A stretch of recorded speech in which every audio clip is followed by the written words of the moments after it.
Hello and welcome to the second channel for Tales from the Trip. I'm your host, a Trip Keeper, and on today's video, we're going to be reading a story where a man goes through 3 weeks of psychosis on, you'll never guess it, Datura. Datura almost causes instant psychosis, basically, with its realistic hallucinations and just the disappearing cigarettes, the people that you talk to that seem real. It's a very interesting plant to me. It basically popped off my channel. I thank God for Shrouded Hand, because if he didn't make a Datura video, people wouldn't have found mine. That's where most people came from, I think. So shout out Shrouded Hand. I love him. He's such a good guy. Shout out Shrouded Hand. Go subscribe to him if you're not. He makes some of the creepiest videos ever. When you're friends with YouTubers, you start to not watch them as like you just know them as the person. Like you're just like, it's kind of weird to listen to them. But with him, I can listen to him. We've had many conversations. He's been in 2 videos of mine on my main channel. But yeah, no, he's a very good guy, and I can still watch his videos. So he's one of the very few that I could still watch. Appreciate him and making those fucking videos. That medical mistakes video, I always talk about that one. That one is amazing. But we're getting off topic here, like we always do on this channel. But let's get started on this this very long story. It's gonna be probably over 40 minutes. I'm gonna assume. I don't know. Just giving a wild guess. But it's gonna be a long one. But yeah, here we go. All right. This is the first chapter and intro from a kinda hallucinogenic autobiography I wrote called Nodus Tollens, Nodustollens. So hopefully I'm saying that right. Hopefully there's no fucking accent to it or anything. But yeah. The intro is pretty short and not that interesting, but it introduces the characters and settings and shit, and I didn't want to rewrite the whole chapter, so it makes sense. You could probably skip it if you want and just go back to it for reference if you're wondering who someone is or whatever. The chapter itself is probably the most viscerally horrific of the story. It's about a time that me and my friend... Ozzy, get out of there. He's in the trash. It's about a time that me and my friend ate like 5 or so Datura flowers at a house party as teenagers and lost our minds for weeks. It's written more like a story than a trip report just because I like writing stories. Might seem pretentious at times, but whatever. That's how I made it fun for myself. I've written as accurately as I can remember, but since this was over a decade ago and I was out of my fucking mind most of the time, I have no doubt that I got some of the details wrong. I pretty much just trusted my memory and the notes and stuff I wrote at the time because I didn't want to keep writing, if I remember rightly, about trivial shit. But I made sure to be as accurate as possible with the informative side of things, especially details relating to harm reduction, such as the doses and substances. I made an effort to mention when I'm not completely sure about anything of that nature. I've also changed the names of people and places for survival reasons. We don't even have a Miller High Life today. We have a fucking 1-liter bottle of water. All right, let's get started to part 1 of this story. Let's upvote that, approve it, so it never goes away. Nodus Tollens, Part 1, L'Appel du Vide. I'll start with the year leading up to my first Datura trip. I turned 17 that year. I was living in my hometown of Newmouth, or Newmouth maybe. It could be Newmouth, but it's Newmouth. But we'll say Newmouth. I think that'd probably be better. I'd been smoking weed and drinking alcohol occasionally for a few years by then, but I didn't find either of them all that interesting or enjoyable. My life revolved around skateboarding, and anything that would distract me from this obsession was of no interest to me. But that changed drastically at the end of the year school holidays in the summer of 2006, when my life fell into chaos after the death of my older brother, succumbing to his lifelong heart condition at the age of 17. Wow, rest in peace, dude. I am sorry about your brother, man. That sucks. Especially that young, 17 years old for a heart condition. That's sad. My thoughts are with you and your family. Even though this was over a decade ago, still, I'm just thinking about that. That's just really sad. All right, let's continue on. Being an emotionally immature and apathetic 16-year-old, I selfishly avoided the complex emotional landscape of my family home in the country, where I lived with my mom, stepdad, and brother since I was about 12. I spent most of the holidays staying on whatever couch would keep me afloat, sleeping at the skate park when all else failed. I discovered legal party pills and often took them and skated around the city by myself all night, trying to figure out my place in this increasingly strange world. The main ingredient in these was BZP, a powerful stimulant with unpleasant side effects. Some had a second ingredient called TFMPP. It did nothing by itself, but when combined with BZP, had some vaguely psychedelic effects, comparable to something like MDA. Now, if I'm not mistaken, let me look up what BZP is. I know I've done a couple videos on it. Benzylpiperazine. Yeah, I've done piperazine videos before. I did one, if you want to check it out on the main channel. So, yeah, I did that. So, it's a piperazine, and yeah.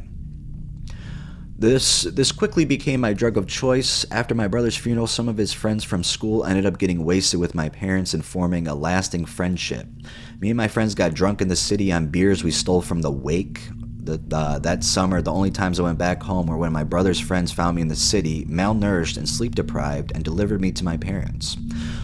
I still went to school during my 17th year, but I attended when I felt like it, often on drugs, my favorite being nutmeg. Oh god, how is that your favorite? That's crazy. I can't see that being a favorite of someone. That's just wild to me. Like, oh yeah, my drug of choice is nutmeg. People do it, of course, but it's just weird that it's a drug of choice. But hey, everyone's different. Maybe it's fun for him. I don't know. And was usually met with the, well, look who's decided to grace us with their presence look from my teachers. A small collective formed out of the stoners who hadn't dropped out yet, and we got wasted most lunchtimes at the gully across the road. My best friend Luke, who also lived in the country and sometimes joined me sleeping rough. We always left the couches outside the common room on Fridays to crash on after partying.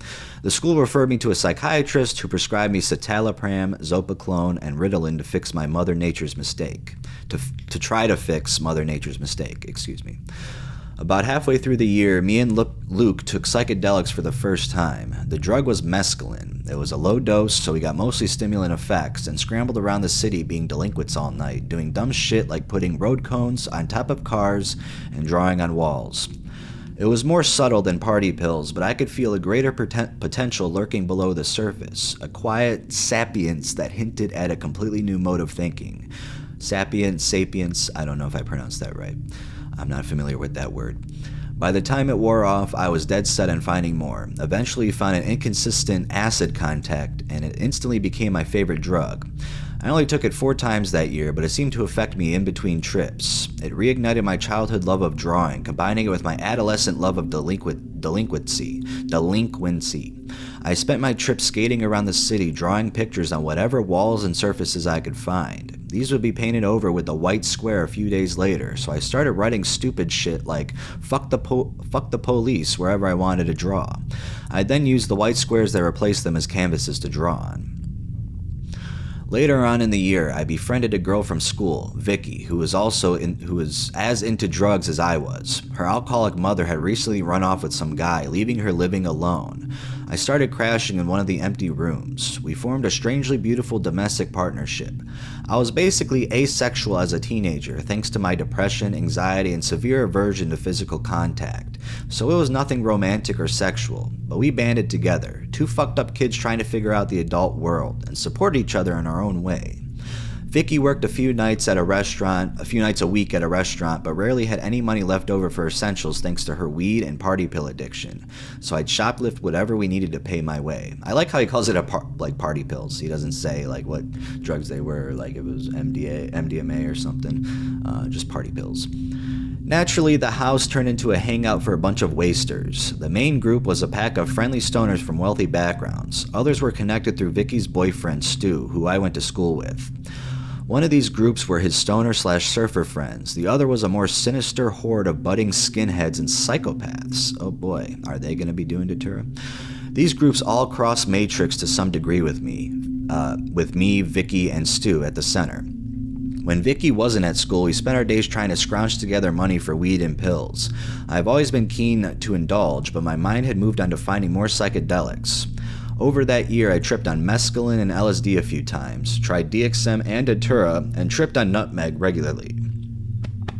Besides nutmeg, I took these all at low doses, but by the time I finished my last year of school, I had my heart set on diving headfirst into the mysterious and enticing new world. This was the only direction I had in my life at this point. So that was part 1, but part 2 is the one that's like super long. So Ozzy, just stay over there. Don't exit out, please. What do you guys think of the story so far? I mean, a nice intro into what, the mindset the study had for it. But yeah, this is, I'm gonna scroll all the way up. I wish I could see how long this is in an Arrowhead post, because I can tell how long it's gonna be. But this is, I'm still scrolling up, man. Okay, there we are. Now we're at the top. All right, so this was uploaded 3 months ago. Yeah, I have been set on this, reading this story at some point, but I'm glad I'm finally doing it. So let's get to part 2. Notice Tollins, part 2, Datura. The night in question started at Vicky's sometime towards the end of 2007. Most of the main group was there, along with a few of Stu's other friends. Though I felt very welcome in my new friend group, the only real friendship I had was with Vicky. The others seemed to view me as a fucked up but friendly runaway and kept some distance from me without excluding me. I liked the idea of being a runaway, so I indulged in the role, only later realizing it was actually a pretty accurate description. It was comforting to hang out with people without being close to them in any way. I enjoyed the invisibility.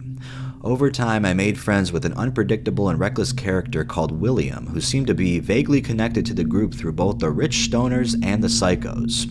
That's a combination right there. Though the others tolerated and even sometimes welcomed his company, this was with weary acceptance, and he was generally regarded as an annoying and often dangerous liability. But I got along with him well. This was mostly because he shared my fascination with hallucinogens and had traveled further down the path than me, and like me, he suspected that there was more to them than just getting high. We had both tried Datura before, but only got vague and uncomfortable effects such as dry mouth, confusion, and vivid dreams. We were both very interested in doing it properly.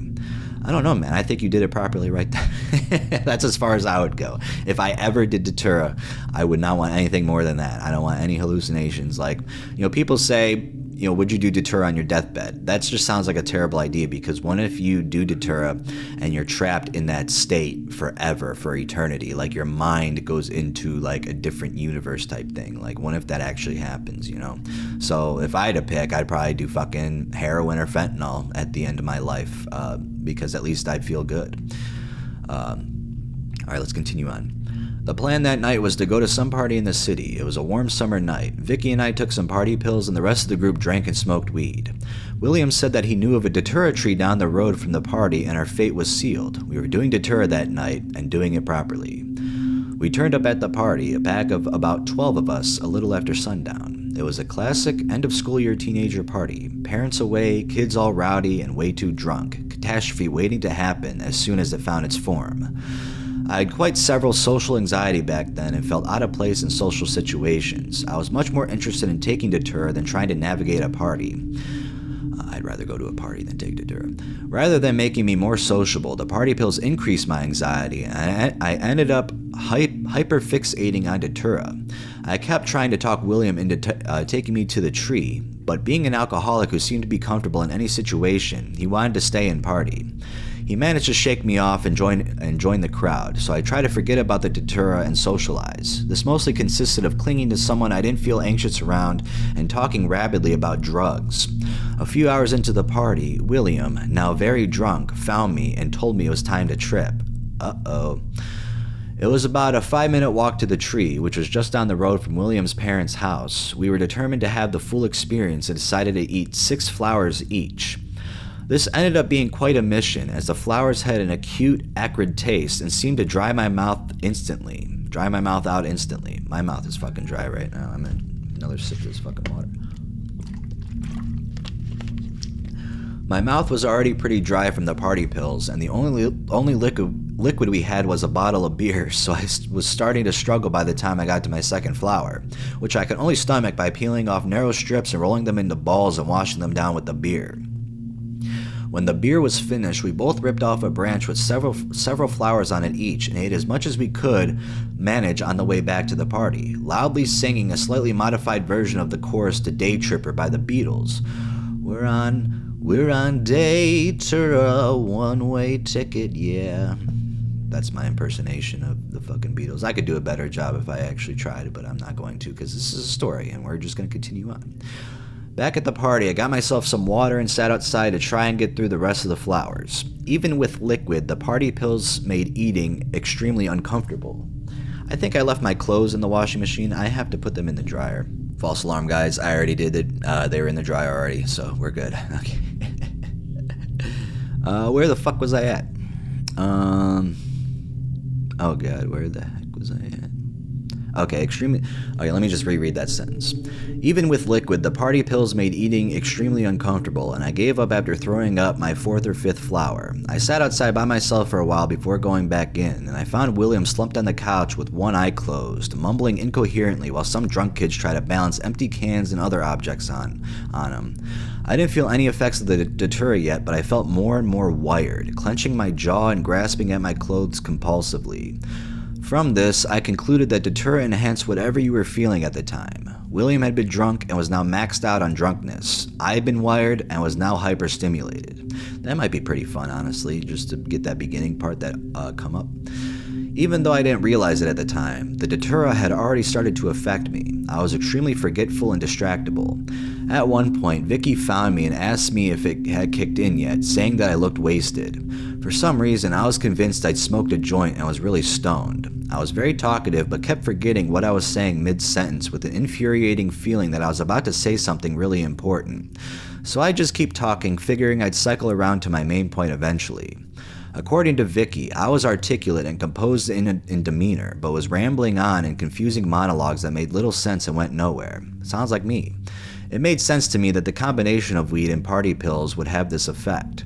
My rant eventually found the conclusion that I needed to go for a walk to use some of my energy. Vicky agreed, and I wandered off into the night with her blessing. Around here, I started getting memory gaps. I'm not sure where I went or how much time passed, but my next memory is walking back to the party and seeing some kind of commotion spilling out into the street. Vicky found me and asked me where I'd been. It seemed like an odd question to ask, and I couldn't give her a good answer. She told me that William freaked out and no one knew what to do with him. Oh boy, now the story's gonna be getting juicy. Outside the house, a group of drunk people were trying to control an extremely inebriated William. Apparently, he'd woken up in a stupor and stumbled around for a while before attacking Vicky and our other friend Edwin when they tried to help him to the door. Presently, he seemed to have lost all motor function and was stumbling around the street while few of our friends walked along next to him and tried to catch up when he fell. He stopped halfway across the road and reached out and mimed arranging invisible objects at eye level. Once he finished his business with the invisible shelf, he started walking again before tripping over his own feet. Our friend Owen caught him before he hit the ground, and while Owen was holding him up, William reached down as if to grab his cock, then pissed his pants all over Owen. Oh god. Owen shouted something and shoved him into a crumpled heap on the concrete. For some reason, this reminded me that we'd taken Datura. I felt like I just stumbled upon the missing piece of the puzzle, the answer to all of our problems, and announced it to the group.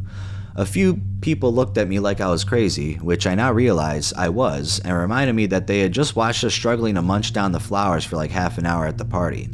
I was just like, oh yeah, that's right. It seemed like a fairly reasonable thing to forget. More water. You guys can hear, I don't know if you guys can hear my tongue just like fucking staying at the top of my mouth. Let's see how far we are. All right, we're 18 minutes in this thing. I don't know, maybe this won't be 40 minutes. We'll see. There's still a lot left though. A small group of us followed William as he stumbled down the road, trying to make sure he didn't fuck himself up too bad. A few times, no one managed to catch him when he tripped over, and he scorpioned face first into the concrete without catching himself at all. The sound of his head colliding with the pavement was sickening. Somehow my motor function was still intact, and though I was very forgetful and occasionally delusional, I didn't seem to be hallucinating yet. It made sense to me that William was in a far more advanced state of inebriation than me because he went to sleep. Also, he must have drank a lot, so mixing Datura and alcohol, like, that sounds like a terrible combination. And that sounds like the only time I'd probably do Datura if I were to ever do it, which I'm never going to do it. But, like, in a state like that, I made some stupid decisions while I've been drunk, so, yeah. My memories of the walk are punctuated by long bouts of amnesia. From what I've been told, the group splintered off in several directions. One guided William to his parents' house, a few blocks from the Datura tree. Another went back to the party. The third set off back to Vicky's. People have told me that I'd wander off and then reappear randomly. When asked where I'd been, I just shrug it off. I ended up ghosting along behind the group heading back to Vicky's. I followed them along the waterfront walkway, which was lit up by small lights built into the ground, spaced out about 4 or 5 meters apart, leaving a few meters of darkness in between. The Datura had definitely taken over by then. I had no idea who I was following, where we were going, or where we were, but I knew that I just needed to follow these figures through the darkness.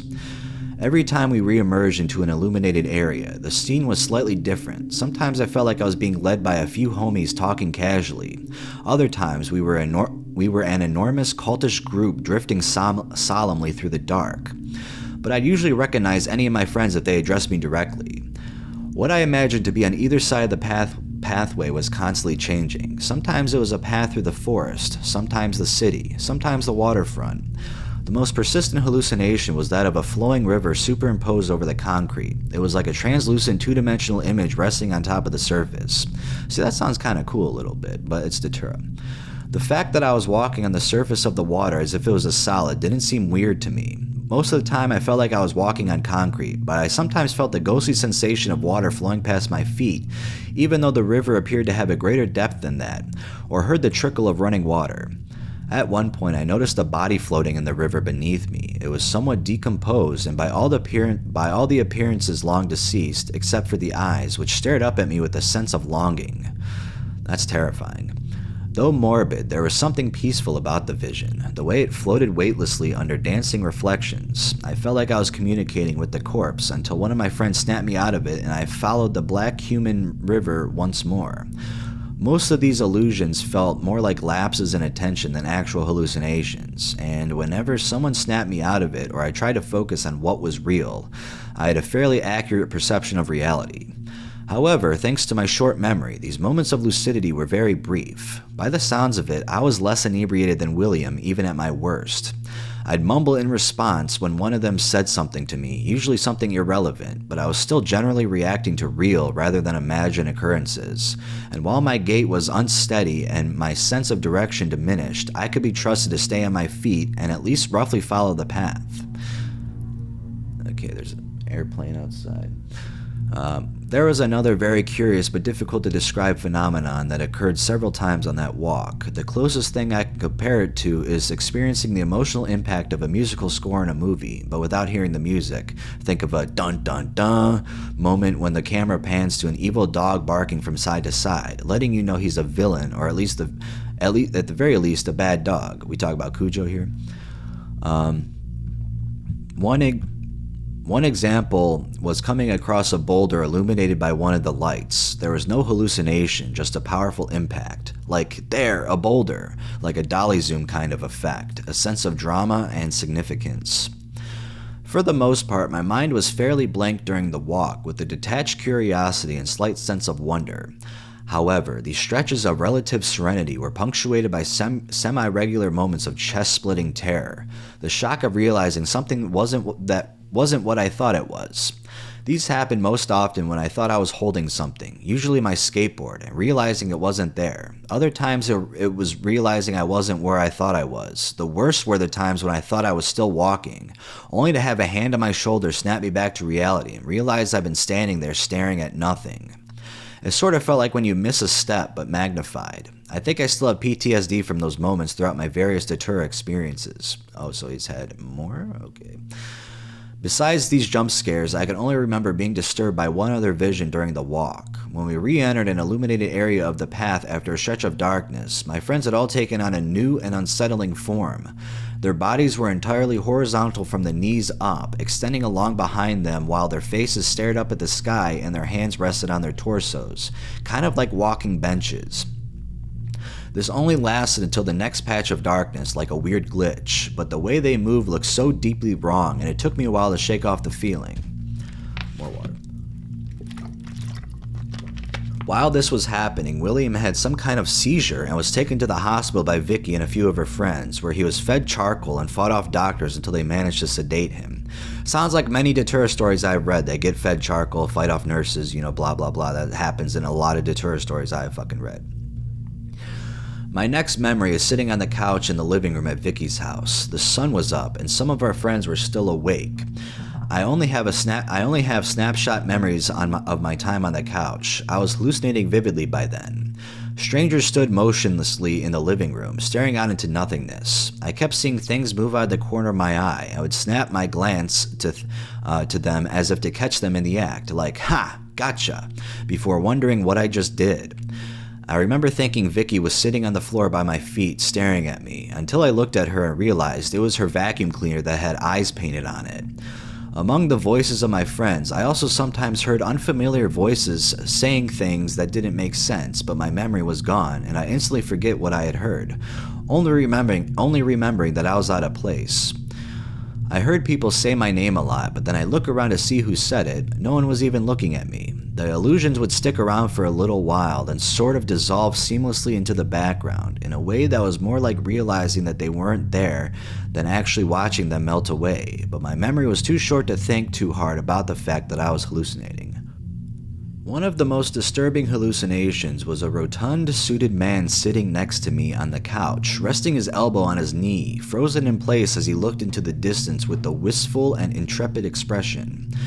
I got a fright when I noticed him there, but my shock turned into a deeper and quieter fear when I looked directly at him. Though he remained as still as a statue, his visage shifted around as if I was looking at him from a constantly changing angle. I got a powerful impression that he was somehow doing it on purpose, revealing himself to me from different angles. Wondering how he was doing that was unsettling. Wondering why he felt the need to was fucking harrowing. Some of my friends put me to bed around midday, and I quickly fell into a state comparable to a form of sleep. Dreams manifested before me while still fully conscious. I felt like I could hold on to awareness of my body through my own will, but fall into an immersive dream state by letting go. After playing around in my head for a while, I decided I was ready to get up. I stood up from my mattress, took one step, and felt the horrible sensation of crushing some kind of small creature under my foot. I looked down and saw the squashed carcass of a rabbit and decided I wasn't ready to re-enter the world yet and went back to bed. I spent most of that day dreaming in bed. This part of the trip was actually very enjoyable most of the time. Since I couldn't remember ever being in any other kind of headspace, I took it for granted and just went with it. I felt like an explorer navigating uncharted territory, trying to identify the patterns and physics of this strange dimension. At some point, I had a conversation with William, who told me he'd be getting out of the hospital on Sunday afternoon. I was relatively lucid during this dream, so I got up and went into the lounge to tell my friends the news. Someone asked if I had been texting William. I started to explain that I talked to him in person, then realized that I was still completely delusional and went back to bed, where I spent a few more hours dreaming. The only thing I didn't like about this state was the semi-regular jump scares, usually sudden plummets of some kind of ambush that would come out of nowhere and shock me awake, forcing me to confront the reality that the Datura was still powerfully affecting me even though it had been close to a day since I took it. When I was in the dream state closest to waking consciousness, I would often be reading an imaginary book. These were fascinating and were almost always about some form of arcane forgotten sorcery, witchcraft, or ancient philosophy.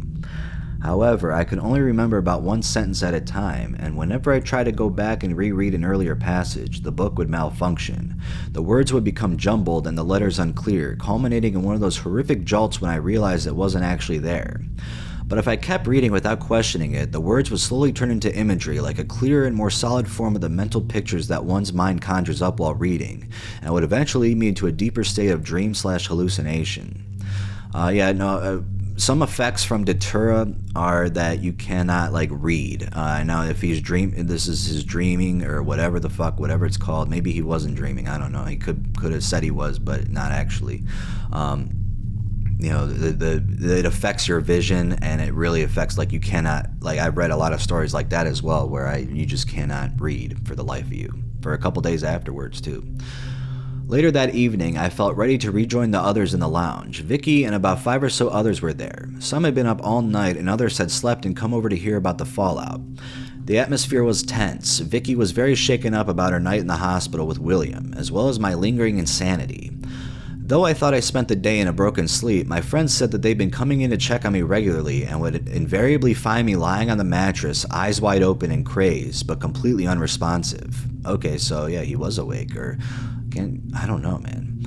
My hallucinations were still present but less intrusive. My vision was very blurred and out of focus anyway, and the hallucinations mostly consisted of misidentifying an object or person, or mistaking the negative space around or between something as being an object in itself, inducing another chest-splitting shock when I realized what I was really looking at. I found it very hard to talk and usually forgot my train of thought when I did, so my friends just left me to myself doing what they could to look after me. Tommy noticed that I was squinting my eyes and staring at the floor, wincing whenever I looked up. They speculated that the light might be fucking with my eyes and turned off all but one light in the living area. This was actually very intuitive of them. I hadn't noticed any increase in light sensitivity, but immediately felt more comfortable in the dim light. Someone gave me a glass of water, and I struggled to drink it. It was like my throat and mouth were too dry to swallow. This made me realize how dehydrated I was, so I made a determined effort to finish the glass, splashing tiny amounts of water into my mouth at a time.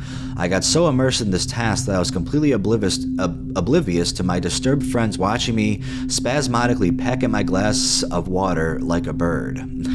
I just imagine that sight. That just sounds, crazy to think about. It's like that one, that barometer with the bird or whatever, is that a chicken where it just like pecks down, yeah, so you guys know what I'm talking about.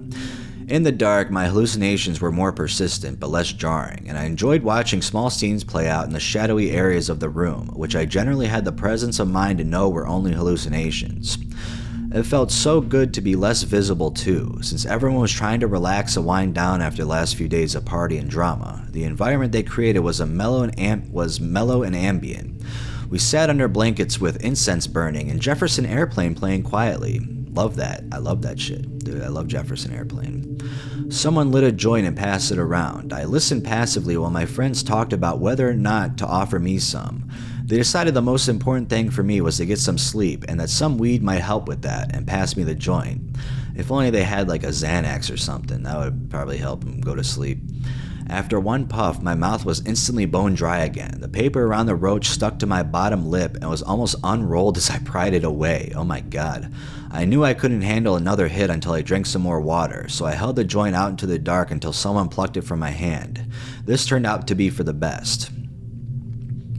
Within moments, I was back to the state of total delirium I was in walking home the previous night, but this time, the calm detachment was replaced with raw anxiety, and the visions were more grotesque than surreal. All of the furniture and appliances attained a kind of pained, almost sentient, fleshy genetic abominations made of incomplete faces and limbs, gurgling and throbbing weakly as if they were fighting to escape the forms they had been trapped in. The wall across from me looked like a patchwork made from the skin of different stretched out faces, stitched together with thread that looked like barbed wire, groaning with the same dim, tortured sentience, their weak voices muffled by the viscous gristle that escaped their mouths when they tried to speak. Very long sentence. This time, I was very aware of the fact that I was hallucinating, which made me much more anxious, but also gave me the slight ability to maintain control. Though horrific, I knew that these were just hallucinations, and I could distinguish the real from the imagined when I focused. The strangest thing about this, and this is pretty much impossible to explain, was that in a sense I was both hallucinating and not hallucinating at the same time. The couch was just a couch that looked like the couch always looked, but at the same time the couch was not just a couch. It was also something from a pornographic Resident Evil film directed by David Lynch. That sounds fucking incredible, that movie. Oh my god, we gotta make that shit. People asked me if I was okay, but I couldn't answer and didn't want to look at them. The way their bodies moved was unnatural and disturbing, and their faces looked like ill-fitting masks. Someone handed me some kind of hot food, like a microwave pie or something, and told me to try and eat it. The smell made me realize I was actually quite hungry, but as soon as I bit down, the horrible feeling of a live human hand wriggling around in my mouth caused me to throw it to the ground in disgust. I did what I could to hide my terror behind my poker face, but my friends could tell I was freaking out. I decided the only thing I could do was hide in bed in the darkness and endure the hellish visions until they subsided, and just try to keep hold of the knowledge that none of it was real, and the nightmare would end at some point. I managed to communicate this to my friends, and someone held me to my room and left me in the pits of hell. Yeah, these hallucinations are becoming very dark. Alone in the dark, I surrendered to the waking nightmare, trying my best to reassure myself that none of it was real and to treat it like a particularly immersive horror film.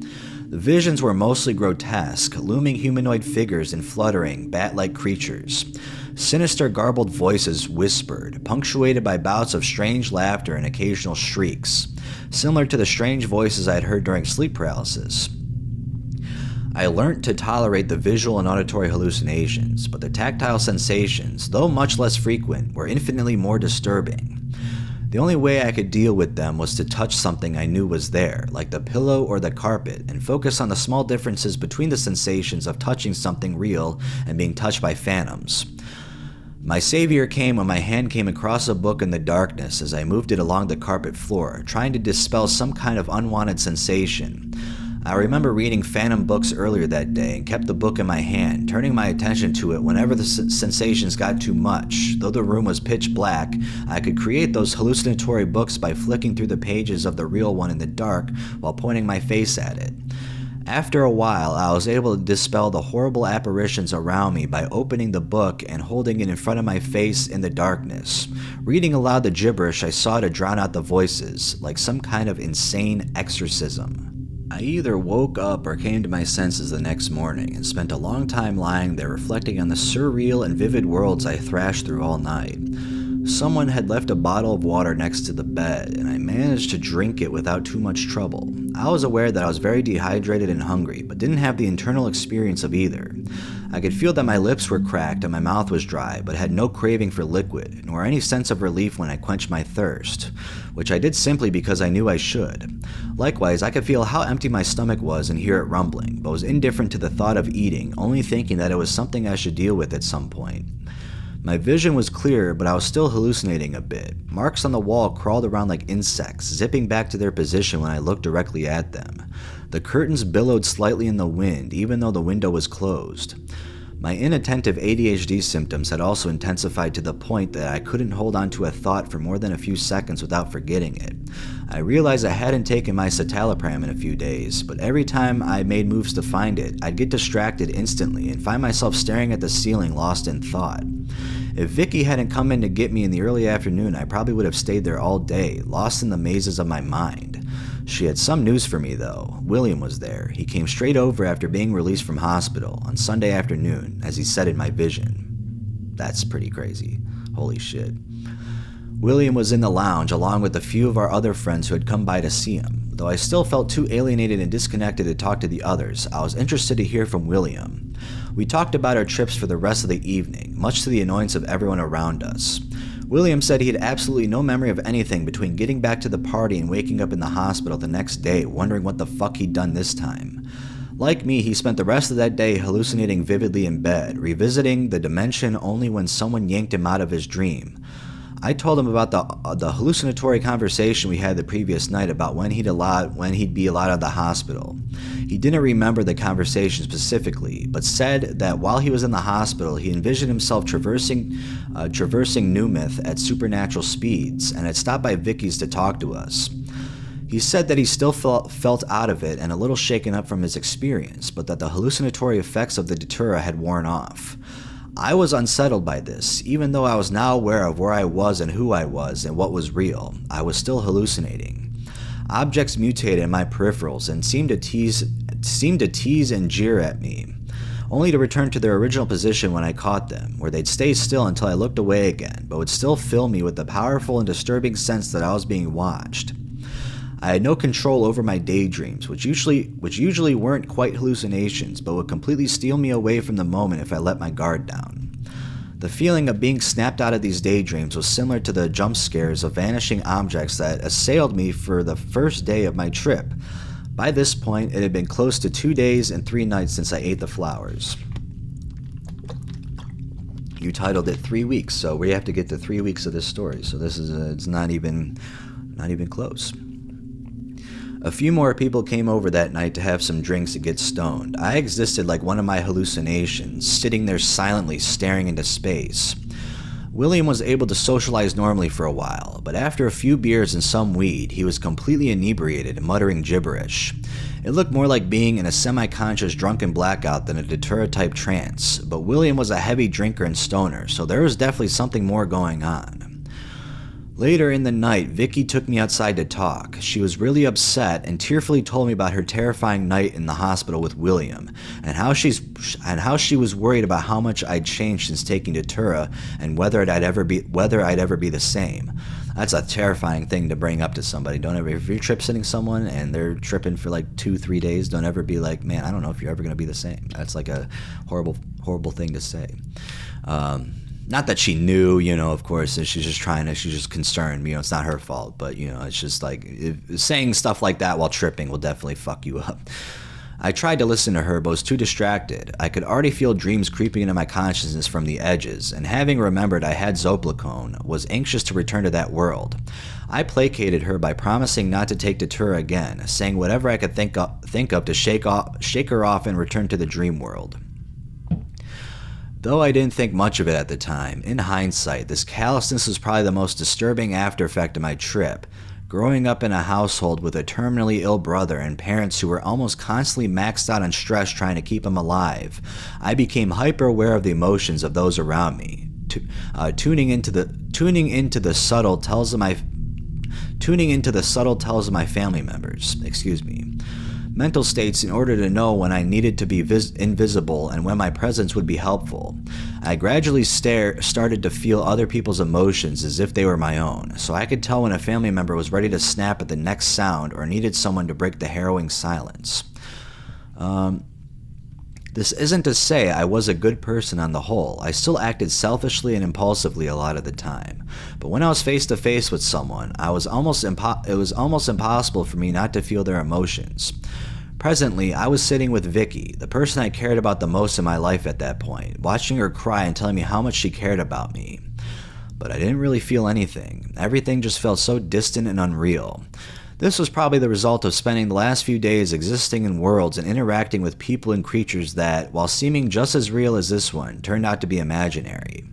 I guess that by detaching myself emotionally from the nightmare world the previous night, I detached myself from this world too, like it was just a thin, insignificant layer atop endless other layers, none of which truly mattered, but hinted at something beyond that did. I ate some pasta that Vicky cooked me and took a Zoplicone in front of her so she'd leave me alone, then went back to my room and returned to the other worlds. The next day, Vicky gave me some money to skate into town and buy us some party pills. Oh my god. Vicky, you care so much about him, and then you do this? Come on, Vicky, what are you doing? My psychosis was at about the same level as the previous day, distracting and occasionally disturbing, but basically manageable. I was pretty much numb emotionally. I got no joy out of skating, had no interest in taking party pills with Vicky, and only really agreed to do this errand so people would stop worrying about me and leave me with my thoughts. The only real feelings I had were to do with my growing obsession with this new internal world. William stayed on the couch the night before and told me he had also been having intense and detailed dreams since his trip. The only concern I had for the waking world at that point was taking enough care of my corpse to keep it alive as a vessel to dream from. At the head shop, I talked to the owner, Mitch, about my Datura trip and the dream experiences that followed.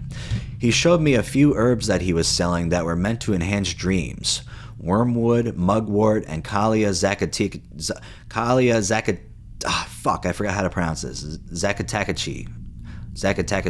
whatever the fuck. Kalia Zakatakachi, whatever.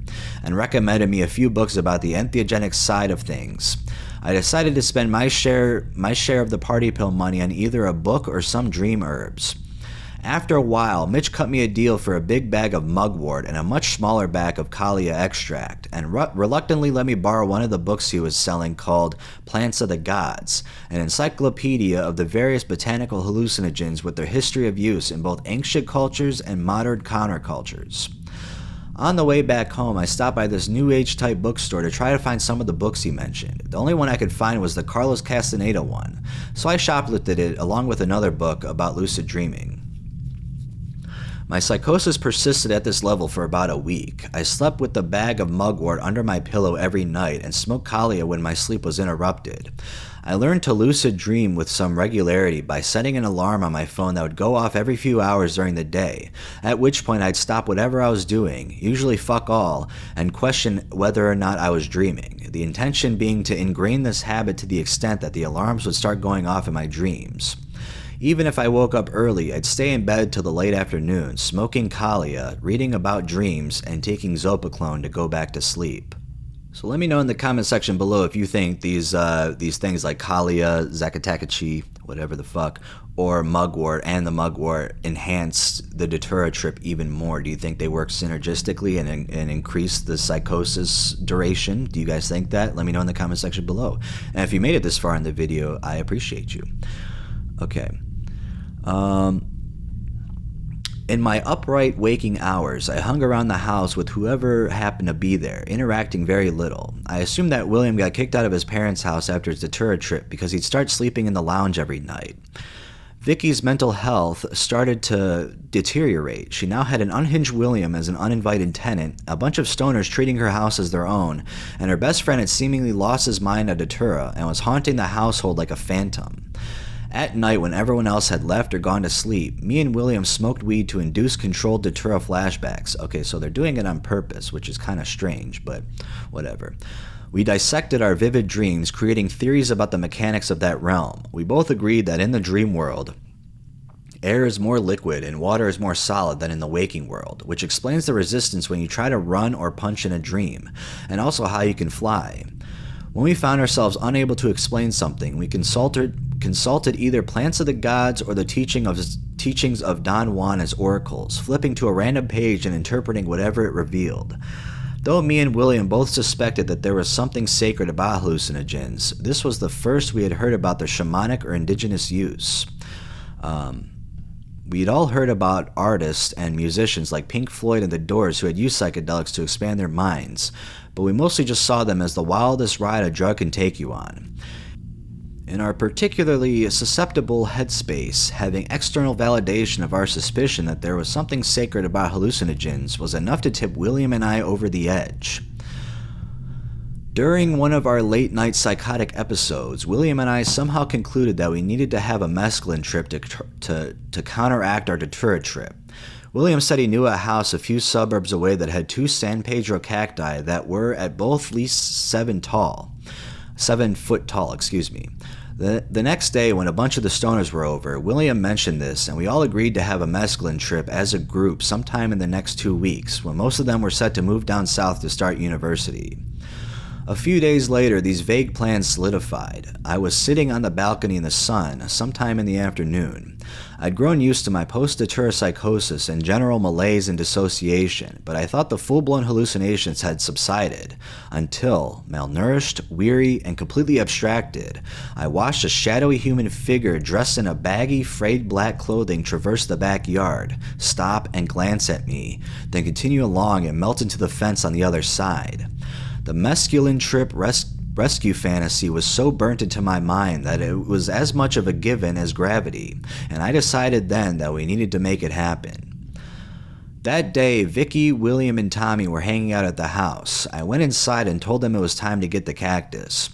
William and Tommy were both keen for the mission, so we got a knife from the kitchen and found an old gym bag and camping pack. Vicky stopped me as we were leaving and told me we couldn't cook it there. I said okay, and we set off. Out of the wealthy stoners, Tommy was the quietest and most unfazed by things. I used to joke that I could imagine him killing someone if it was less effort than letting him live. He also came from a relatively liberal and intellectual background, so I was able to put up with William and I rambling on about our borderline psychotic philosophies while also contributing when he felt like it. By then, William and I were pretty consumed by our ill-defined quest. We felt like we were on the cusp of discovering some kind of crack in the fabric of reality, and we could both sense its proximity and were convinced that we were zeroing in on it. Given that we were actually a pair of drug-addled teenagers, this usually manifested in such transcendentally intellectual ideas as crossing a busy main road by approaching it as if it were a zebra crossing, and feeling like Moses parting the sea when the traffic slammed on their brakes to avoid running over the two crackheads who wandered onto the road. Tommy was carefree enough to follow us across the road as long as we went first. But our theory that we had developed a death tolerance from surviving a Datura trip got a hard nope from him. It was still broad daylight when we reached the house with the cactus in the outer suburbs. The street was pretty quiet, and we were obscured somewhat from the road from the trees, and from the house by a fence. We watched the house for a while through the gaps in the fence posts, waiting for the perfect moment to strike. Occasionally, we saw people move past the windows, one of which was only a few feet from the cactus. After about 10 minutes waiting for someone to close the curtains or leave the house, William said fuck it and told Tommy and I to hold his feet while he dangled his torso over the fence and wrenched both cactus from the ground, handing them back to me and Tommy. We hastily hacked them into small segments and filled our bags before heading back to Vicky's. The house was empty when we got back, and we started peeling the cactus. Vicky arrived a few hours later. She burst into tears when she saw what we were doing, and basically told us to get the fuck out of her house. Tommy and William were annoyed that I didn't tell them that we weren't allowed to boil the cactus there. The apathy that followed me since my Datura trip still lingered, and my mind had already moved on to possible locations to finish the job, while I coldly watched my best friend cry. Notice Tollins Part 3, Mescaline, ...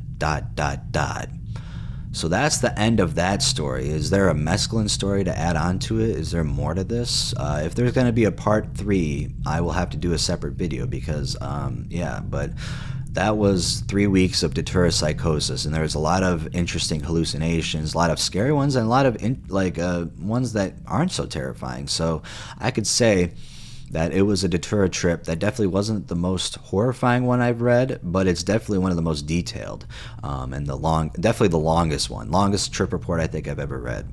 It has to be pretty close to it. So, that's a crazy ass trip report right there.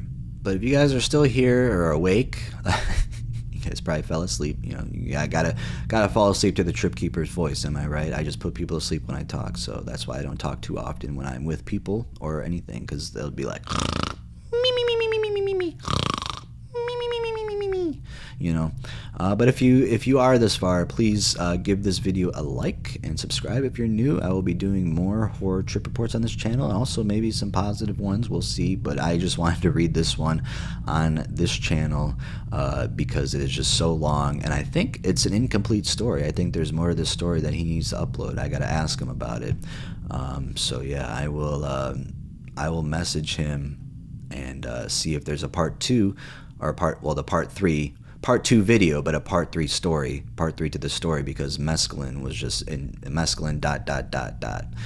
So I want to know more about how the mescaline trip went, and then maybe we can see how it goes. But yeah, he was in weeks of Datura Psychosis, and he seems fine now. I saw his other posts, so maybe there's still some permanent damage there that we don't know about. But yeah. I hope you all have a wonderful day, guys, and please do not do Datura, please, or any kind of deliriant for that matter. Alright, just have a wonderful day, guys. I love you all.